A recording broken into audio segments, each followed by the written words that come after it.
A paz do Senhor, meus queridos, eu sou o pastor Luciano Monteiro. Nós vamos dar continuidade às nossas aulas de discipulado. Hoje é a lição de número 3. O tema é Conhecendo a Salvação. O texto bíblico que dá base para o nosso estudo é Atos capítulo 4, versículo 12, que diz assim: E em nenhum outro há salvação, porque também debaixo do céu nenhum outro nome há dado entre os homens pelo qual devamos ser salvos.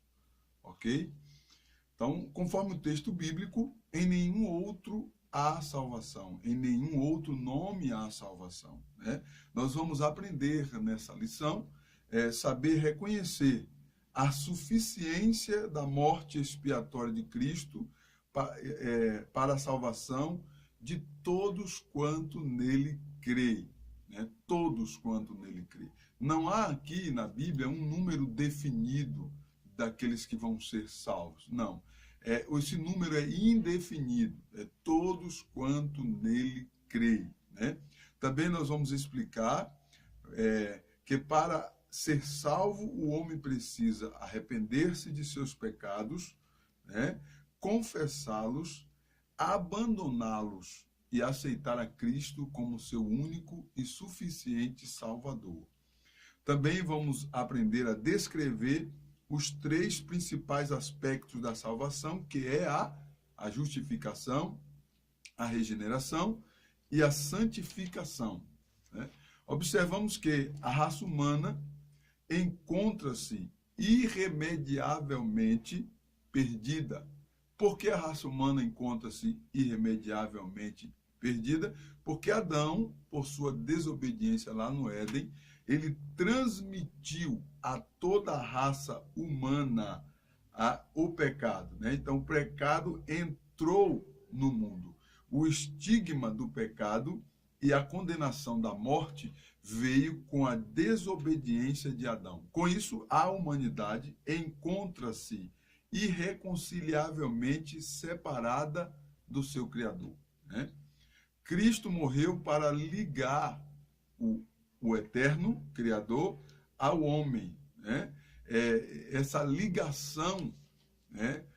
De onde vem a palavra religião, que significa religar o homem com Deus. Então, só Cristo pode fazer essa ligação, ou religar o homem com Deus, porque o homem perdeu essa ligação que tinha com Deus quando Adão e Eva desobedeceram a ordem divina lá no Éden, né? Portanto, somente mediante a morte expiatória e substitutiva de Cristo que é possível o homem ser justificado nesse mundo transgressor.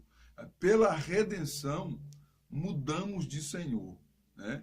Ele veio procurar-nos nesse mundo de escravos, nesse mundo de escravidão, e conforme o texto de Filipenses capítulo 2, versículos 7 e 8, nós encontramos que Deus, na encarnação, né?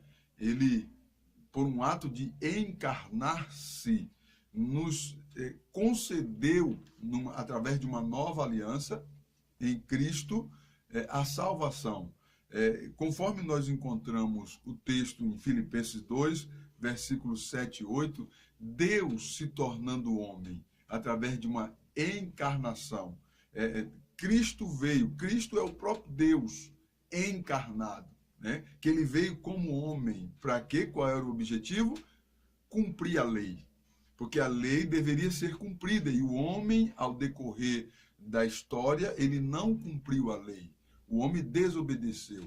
E Deus, ele se fez homem, ele encarnou, né, em Cristo para poder cumprir a lei. E quando ele cumpre a lei, então ele estabelece uma nova aliança nele, no seu próprio sangue, né? Ele mesmo exclama, dizendo, estabeleço uma nova aliança no meu sangue. Então, através de Cristo, né, o Salvador amado nos remiu da escravidão para nos tomar ou nos tornar seus. Então nós somos dele, através do seu sacrifício na cruz do Calvário. Entende? Deus age em nosso favor, nós encontramos na Bíblia Sagrada, de 4 modos. Quais são os 4 modos? Perdão, justificação, regeneração e adoção. Né? O perdão é a exoneração da pena. A justificação é o quê? O ato mediante o qual, com base na obra justa e satisfatória de Cristo na cruz, Deus declara os pecadores condenados livres de toda a culpa de pecados. A regeneração é a obra do Espírito Santo, que por meio de Cristo dá nova vida a pessoas que estavam mortas em pecados e transgressões. A adoção é a obra divina pela qual a pessoa justificada por meio da fé em Cristo é recebida na família de Deus com privilégios de filho. Então, baseado nisso, nesses 4 pontos, né, nós encontramos que a salvação é a maior bênção que o ser humano pode receber. Né? Observe no contexto atual, as pessoas vivem correndo atrás de bênção, mas a salvação é a maior bênção. Né? E tem muitas pessoas que correm atrás de bênção, mas não ligam para a salvação. E a salvação é a maior bênção que o ser humano pode receber, isso biblicamente falando, tá? O que é a salvação? A princípio, pode-se afirmar que ela é o resultado da morte expiatória de Cristo. Se não houvesse a morte expiatória de Cristo, que foi um sacrifício expiatório e substitutível, ou seja, ao invés de eu morrer, Cristo morreu por mim. Ele foi substituto, né? Ele me substituiu você, a cada um que crê, né? Então, esse ato da morte expiatória de Cristo foi um ato soberano de Deus, né? O próprio Deus fez isso por nós, conforme os textos de 2 Coríntios 5, versículo 18 e 19, diz que e tudo isto provém de Deus, que nos reconciliou consigo mesmo por Jesus Cristo e nos deu o ministério da reconciliação, isto é, Deus estava em Cristo reconciliando consigo o mundo, não lhes imputando os seus pecados. Então é um ato soberano de Deus. O próprio Deus quis nos salvar. Nós encontramos outras referências lá em Romanos 3, versículos 10, 11 e 23, e também João, capítulo 1, versículo 12. É um ato soberano de Deus e também um ato da infinita misericórdia de Deus. É um ato da infinita misericórdia de Deus. Meu irmão, nós não pagamos nada para ser salvo.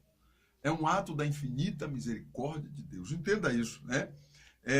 Esse ato de infinita misericórdia de Deus nos foi dado gratuitamente, mediante a fé, nos foi concedido gratuitamente, porém, isso mediante a fé, ok? E não através de nossos próprios méritos ou boas obras. Nós não podemos, ou não tem a possibilidade, não há possibilidade alguma de podermos alcançar a salvação através de métodos ou de méritos e boas obras. Não. É um ato soberano de Deus, é um ato da infinita misericórdia de Deus. A salvação é um ato da infinita misericórdia de Deus que o Criador tomou a decisão de reconciliar consigo o homem e pela desobediência, né, o homem havia se afastado dele, tornando-se escravo do pecado e inimigo de quem o criara. Éramos inimigos de Deus quando estávamos na condição de pecado. Mas em Cristo, né, esse ato soberano de Deus nos torna participantes da família de Deus. Né? Ok? A necessidade de salvação. Por que há a necessidade de salvação? Nós observamos, conforme Romanos 6, 23, por quê? Porque todos pecaram e estão destituídos da glória de Deus. Por todos haverem pecados, todos precisam se arrepender de seus pecados, confessá-los a Deus e abandoná-los definitivamente, aceitando a Cristo como seu único e suficiente Salvador e recebendo o dom gratuito de Deus. Então, a necessidade de salvação é porque todos pecaram. Não há ser humano que não pecou, porque nós herdamos isso, né, da origem do pecado. Lá no Éden, conforme o texto de Gênesis 1, 26 e 27, nós encontramos que Deus havia dado uma ordem para Adão e Eva. Olha, do fruto do conhecimento do bem e do mal, não pode comer. Vocês podem desfrutar de todo o jardim, porém, dessa árvore não pode comer. O homem desobedeceu e comeu, atraindo para si a maldição do pecado. É incrível nós analisar que trata-se de uma prova da obediência. O homem foi provado a sua obediência ali no Éden. E, no entanto, ele foi totalmente reprovado porque ele desobedeceu. Então, o ato da desobediência de Adão trouxe um alto preço para que ele pagasse, né? E isso, como representante da raça humana, ele transmitiu a toda a sua descendência o estigma do pecado, né? Então, o estigma do pecado foi transmitido e a condenação da morte. O estigma do pecado e a condenação de morte foi transmitida pela desobediência de Adão, conforme Gênesis capítulo 3, versículos 6, 17, 19 e Romanos 8, 22, diz que neles todos pecaram e por isso, e por ele entrou a morte no mundo. A desobediência dele originou o pecado e condenou à morte toda a sua geração. Então aqui destaca uma herança. Então há uma herança do pecado, né? A herança do pecado, conforme Romanos capítulo 3, versículo 23, diz que como por um homem entrou o pecado no mundo e pelo pecado a morte, assim também a morte passou a todos os homens e por isso que todos pecaram. Conforme Romanos 5, versículo 12, diz que a morte passou a todos os homens. Deste modo, o pecado foi a herança maldita deixada a todos os homens. Agora, como escapar disso?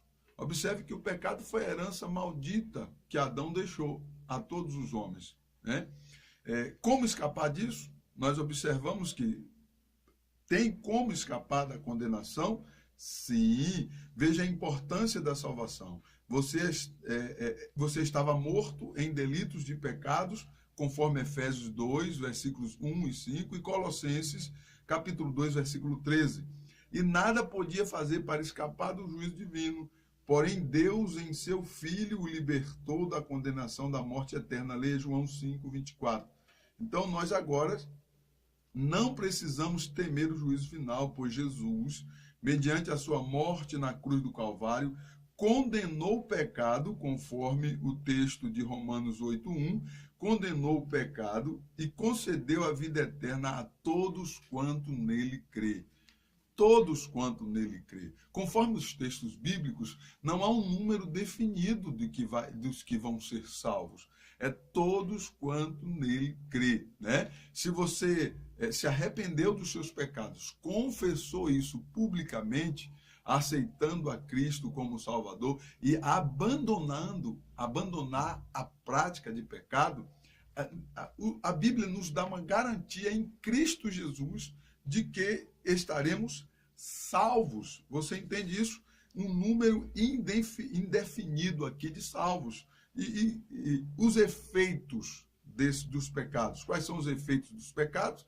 Conforme nós observamos nos textos, Gênesis 3:7, a autojustificação, o medo, Gênesis 3:8 a 10, a maldição sobre a terra e o trabalho com pesados esforços físicos e dores, conforme Gênesis 3:17, 18, a morte, o homem retornaria ao pó da terra, do qual havia sido tomado, Gênesis 3:19, a expulsão do Éden, para que não comesse da árvore da vida e vivesse eternamente no pecado, conforme Gênesis 3, 22 e 23, a violência e o homicídio, sendo Caim o primeiro assassino, pois matou seu irmão Abel, conforme Gênesis capítulo 4, versículo 8, e a corrupção geral do gênero humano, a maldade do homem se multiplicou por toda a terra, conforme Gênesis capítulo 6, versículos 5 e versículo 11 e 12.